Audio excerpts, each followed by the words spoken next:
Okay, to everybody on YouTube, this is John Lobdell. I do a poetry reading every week and put it on my YouTube. So hopefully you might be seeing it and liking and subscribing. Anyway, let's start with. Do you guys actually do this with me, or is it just me that does this? I can't do it. I have rings on every finger. I tried it. Oh, okay. Try it. Yeah, they just kind of clink against each other. Okay. I I'll, like it. I'll just do it for myself here. Oh, I Julie. like it. Okay, great.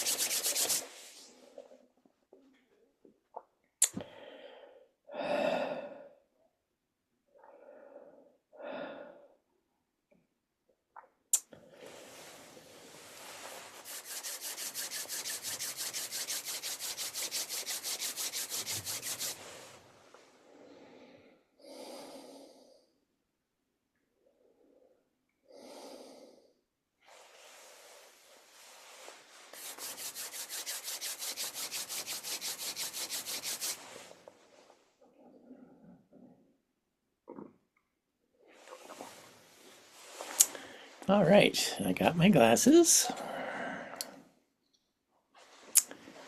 And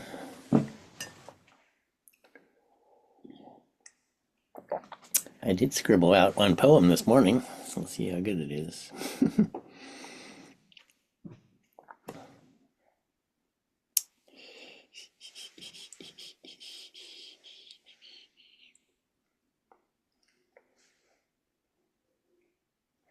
It's in three parts.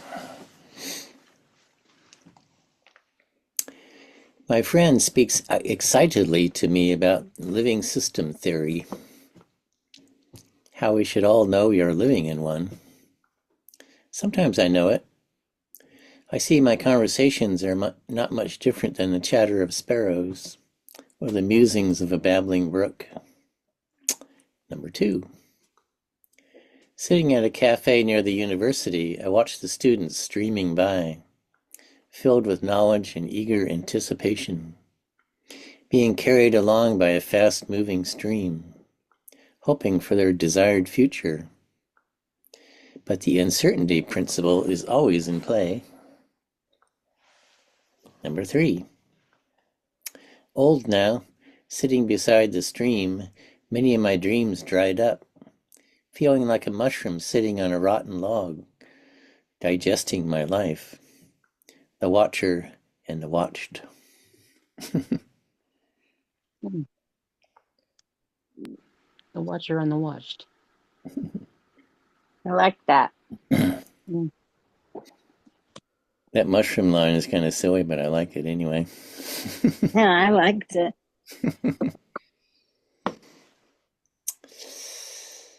Let's see, I'm just an old mushroom now, digesting myself.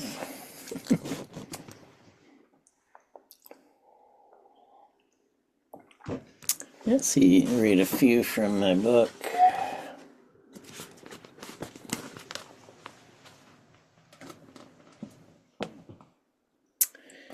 Washing away. The path winds through grasslands. Then we see the blue Pacific. When we come to the promontory point and sit on a bench there, we see many rocks jutting out of the water. Some are mostly submerged. Other higher ones are covered in white bird guano. Constantly the ocean batters them. They seem impervious, but we know bit by bit they are being washed away into sand. Like these rocks, time is washing me away, but I don't notice it. I present a hard face to life, resisting thinking of my demise. But in that resisting, I also resist life. If I welcome the crashing waves, might I dissolve into my life and find my true self swimming in the blissful sea of knowing. Mm.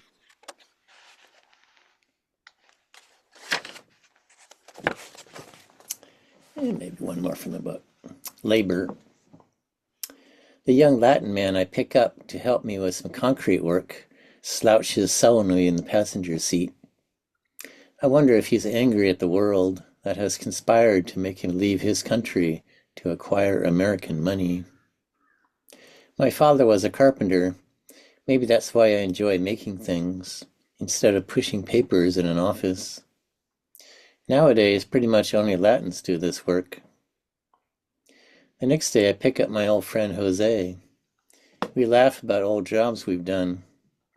It's a relief after the unhappy young man. He shows me a picture of his daughter. Surely she dreams of doing something other than cleaning people's homes. But Jose looks worried when we part. He implores me to find him more work. He lives hand to mouth, literally. Like we did eons ago, tilling and planting fields, always at the mercy of the weather. Do men in offices feel more secure? I'm not so sure. They could be laid off tomorrow. Still, I enjoy making tangible things. Even my poetry I make into books, not e-books. I hope we don't lose sight of our bodies. Outside my door, I see the pears ripening, and just like we taste that sweetness in the bodies of the pears, in our bodies we can experience the tangible nature of spirit, and we can taste the sweet labor of life.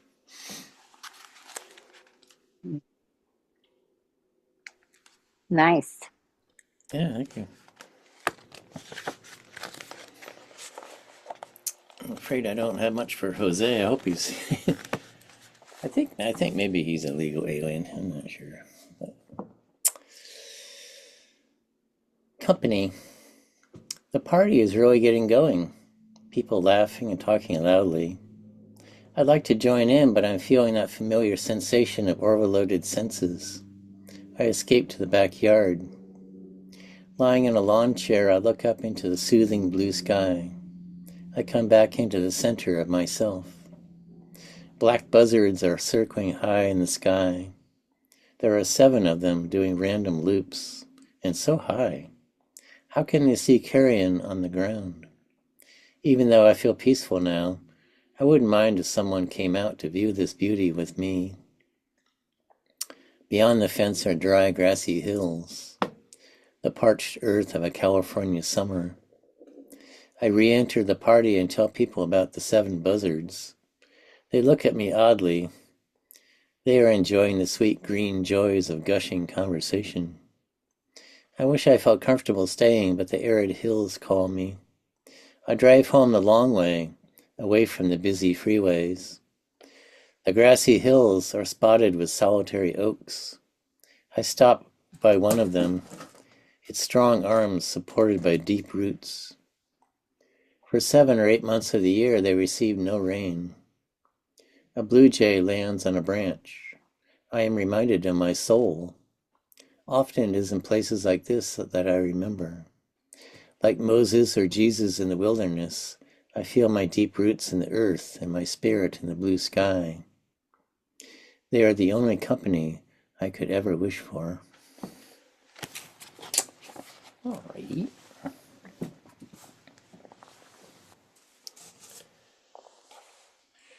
So, Glenda, you sent me something, I know.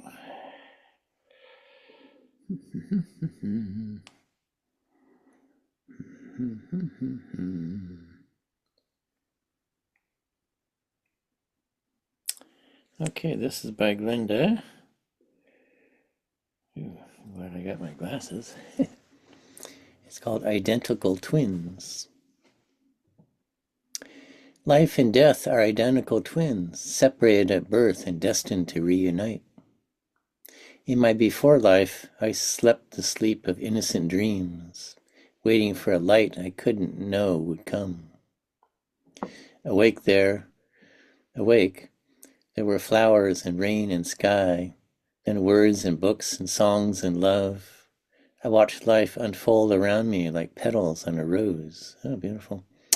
Fortune smiled upon my years, and I knew joy and pain and night and day, as life searched for her identical twin. There were times I thought they'd surely meet, yet always just a step behind. The years have passed in hours and days, each breath a lifetime of seconds time.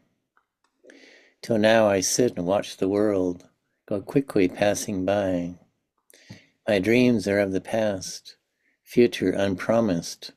I see other identical twins being lived, and envy at their oblivious ways. A date has been set, a time has been cast, an inevitable moment as I sit and reflect on a destiny determined, yet separated at birth. Woo! You Beautiful, make that sound Glenda. better. Very Oh, good, thank you. Glenda. Wow. It seems to be a theme You tonight. make it sound better than it really is. Nah, I don't think so. Yeah. I think we're having a theme of old people poetry today. Yeah, I'm feeling it too. So, That's okay.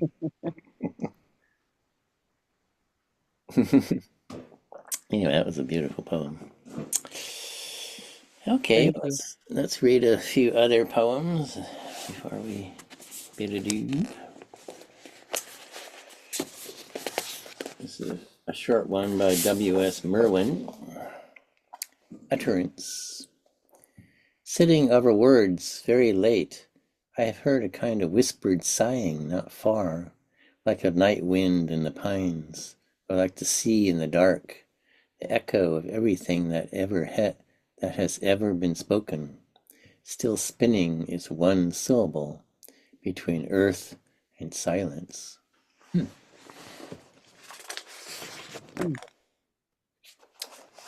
Yeah, here's one by Rilke, Going Blind. She sat at tea just like the others. First, I merely had a notion that this guest held up her cup not quite like all the rest, and once she gave me a smile it almost hurt.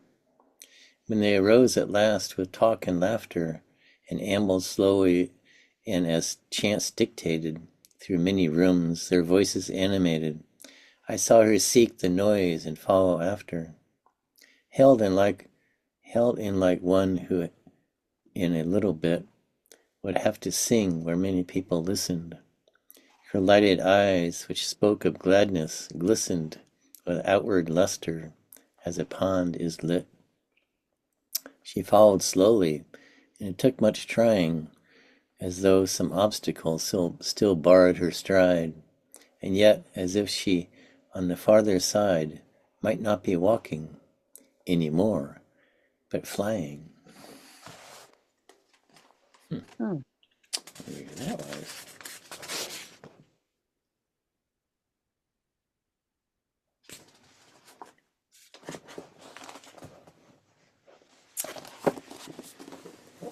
Well, let's see.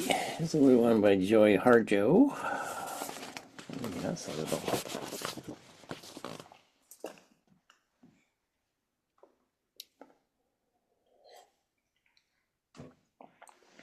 This is my heart. This is my heart. It is a good heart. Bones and a membrane of mist and fire are woven cover.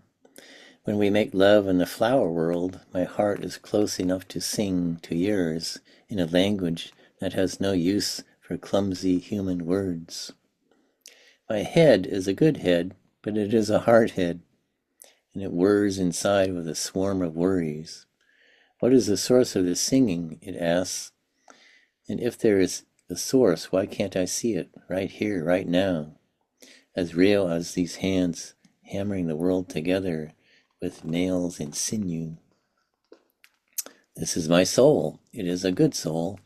It tells me, come here, forgetful one, and we sit together with a lilt of small winds who rattle the scrub oak. We cook a little something to eat, then a sip of something sweet for memory. This is my song. It is a good song. It watched forever the border of fire and water, climbed ribs of desire to my lips to sing to you. Its new wings quiver with vulnerability. Come lie next to me, says my heart. Put your head here. It's a good thing, says the soul. Says my soul. I like that. lovely. Yeah.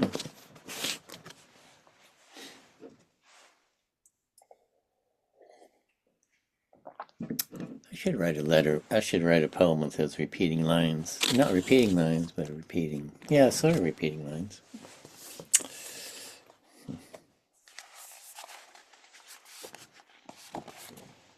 This is James Wright.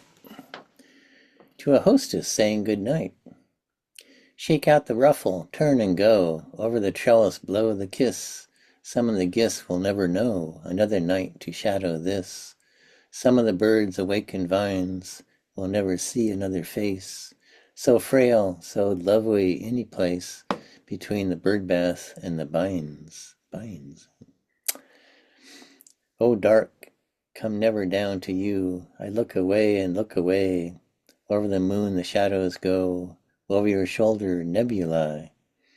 Some of the vast, the vacant stars will never see your face at all. Your frail, your lovely eyelids fall between Andromeda and Mars. Nice.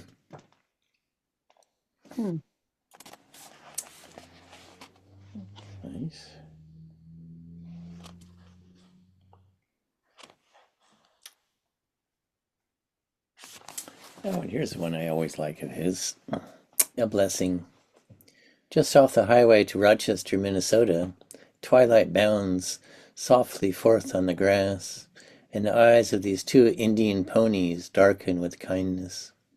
They have come gladly out of the willows to welcome my friend and me. We step over the barbed wire into the pasture, where they have been grazing all day alone.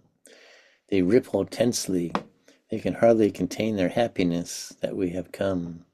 They bow shyly as wet swans. They love each other. There is no loneliness like theirs. At home once more, they begin munching on the young tufts of spring in the darkness. I would like to hold the slender one in my arms, for she has walked over to me and nuzzled my left hand. She is black and white. Her mane falls wild on her forehead, and the light breeze moves me to caress her long ear. That is delicate as the skin over a girl's wrist. Suddenly I realize that if I stepped out of my body, I would break into blossom. I love that one.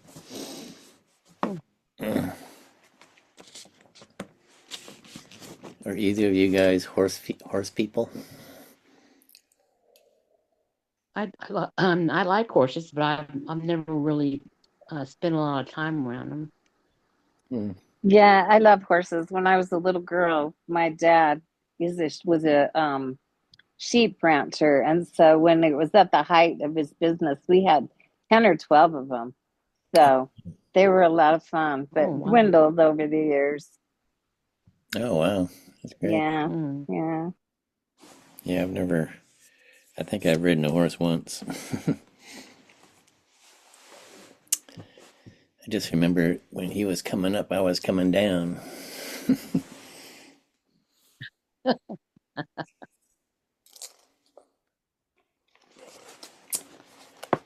let's see. We got a little bit of time.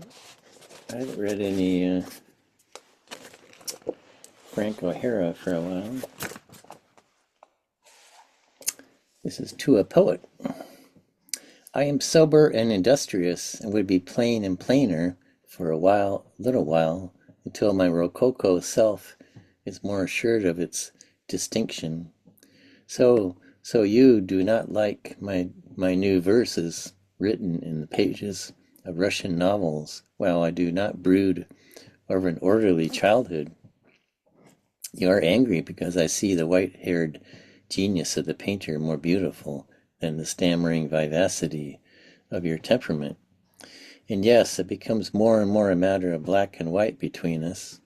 And when the doctor comes to me, he says, "No ideas, but in ideas, or it is overheard in public, in the public square. Now that I am off the couch."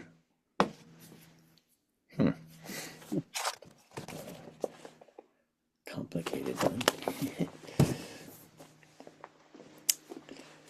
And let's see what else I got.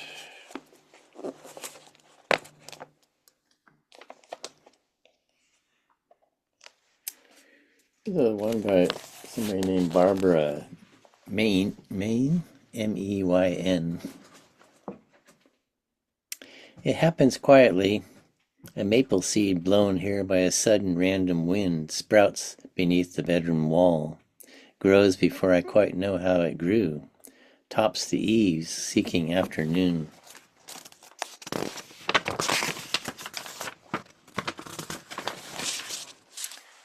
Afternoon as well as morning sun, and fills my life. Leaves unfold like ragged green umbrellas waiting for an April rain. I tell myself it's just another tree that could have been dug up when it was small and planted farther from the house. If I don't cut it soon, if I keep on watching while it reaches for the sky, delighting in its gray, sinewy trunk, the soft touch of leaves when I walk by, the way it gathers light on winter days and pours it generously through the glass. It won't be long until it moves my house off its foundation. The room is full of curious, precious things: skin of mole, hawk feathers, moth cocoons, deer's foot rattle, dry seed pods of zygodine, racemes of sassafras, and now across the walls, maple leaves, sign to me in the shadows. Though the tree is not yet in the room, in the dark, I hear it whisper, "No, it's coming in." Whoa.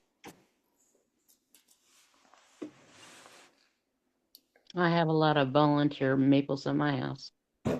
Mm, mm. We don't have many maples out here.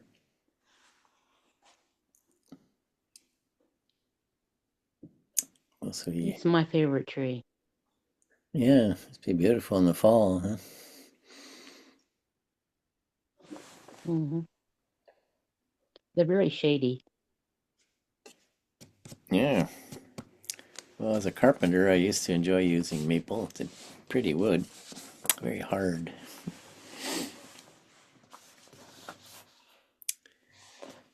Let's see. Let me read a few Ursulas. I like her.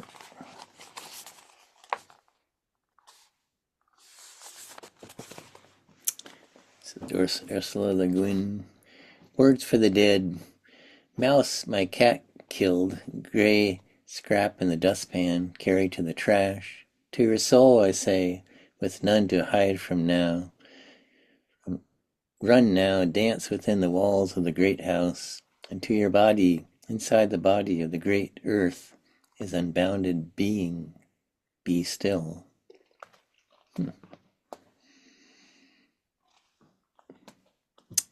McCoy Creek, cattle. Long after sunset, the afternoon glows warm among the rim rock. A wind down off the mountain blows soft, a little chill. I've come to love the quiet sound cattle make cropping short grass. Day and night are much the same to them in the pastures of summer. Cows and calves, they crop and pull with that steady, comforting sound as the light in the rimrock and the sky dims away slowly. Now no wind. I don't know if cattle see stars, but all night long they graze and walk and stand in the calm light that has no shadows.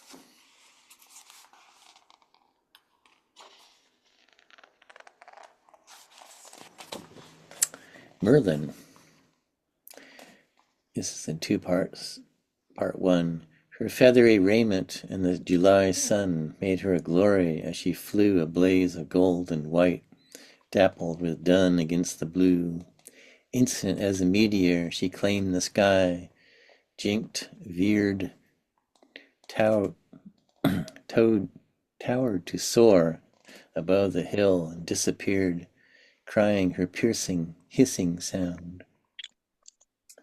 Mice in the dry roots of the grasses on the sunlit hill crouched when that shadow passed. Small birds down by the creek were still, hearing the dragon speak. All saints, all souls. This is the day when the saints all go silently to church in France, and over the mountains of Mexico the bare bones dance. Ghosts rise up from the graveyard sleep to follow the southward fleeing sun. It is the doomsday of the leaf, the feast day of the skeleton.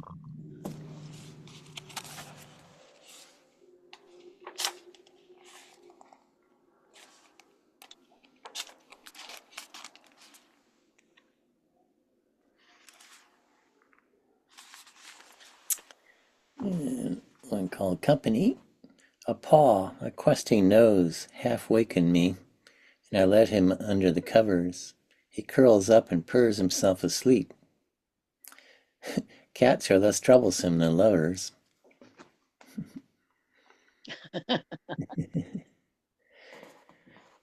Sometimes that's true. That's the truth.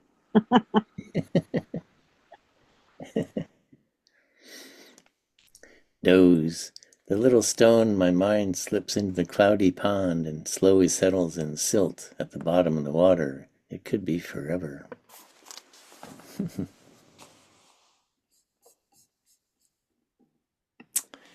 Okay, now I think it is Mary time.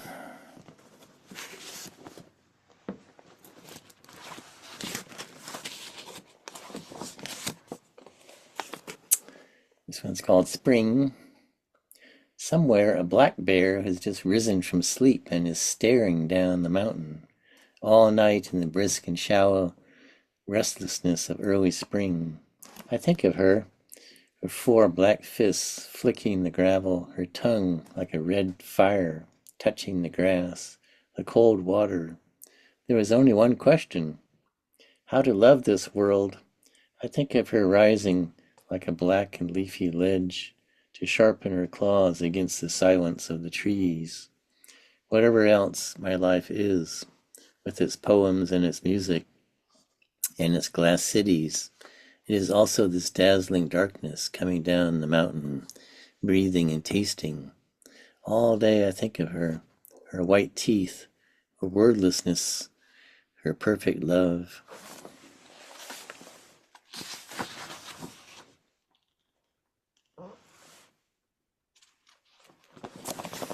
Singapore.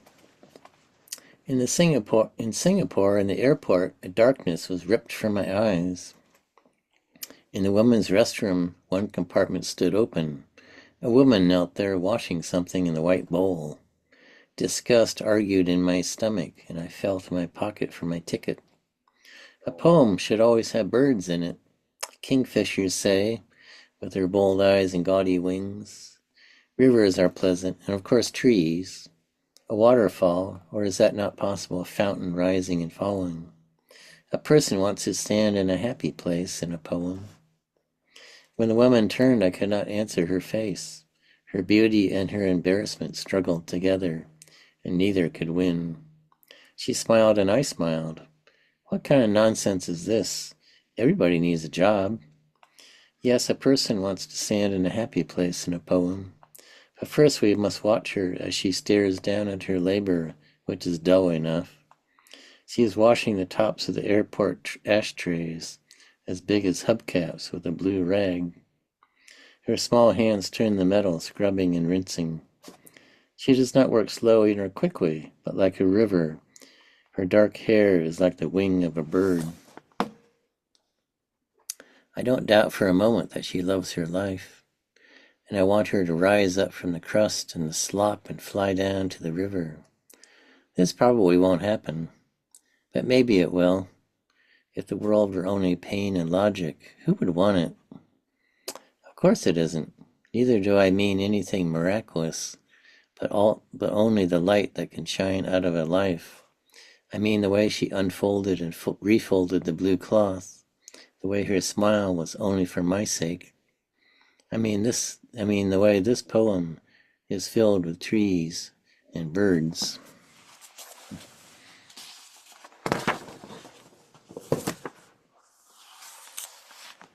Yeah, maybe one more. The hermit crab.